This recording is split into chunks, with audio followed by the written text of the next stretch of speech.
গ্রেপ্তার হলেন তারেক রহমানের ভুয়া সিকিউরিটি ফোর্সের সদস্য, কখনো বিএনপি চেয়ারপারসনের সিএসএফের সদস্য, আবার কখনো স্বরাষ্ট্র মন্ত্রণালয়ের প্রোটোকল শাখার কর্মকর্তা পরিচয় দিতেন রিয়াদ সেলিম নামে এই ব্যক্তি।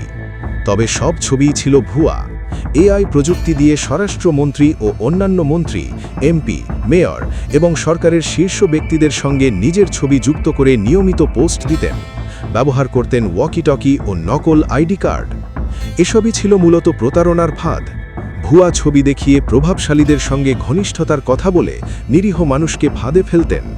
কারাবন্দীদের জামিনে মুক্ত করানো, চাকরি দেওয়া, মামলা প্রত্যাহার এসব আশ্বাস দিয়ে হাতিয়ে নিতেন অর্থ।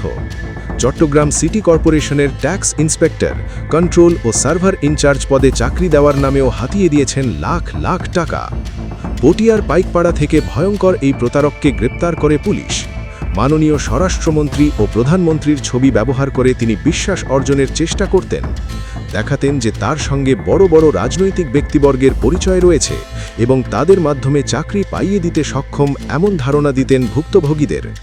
পুলিশের দাবি, কম্পিউটার সায়েন্সে পড়াশোনা করা প্রতারক সেলিম রিয়াদ প্রযুক্তিকে কাজে লাগিয়ে এসব অপকর্ম করতেন। গ্রেপ্তারের সময় তার কাছ থেকে উদ্ধার করা হয় ভুয়া ID card, hand metal detector, walkie talkie set, signal light, monitoring card এবং বিভিন্ন ধরনের ডিভাইস।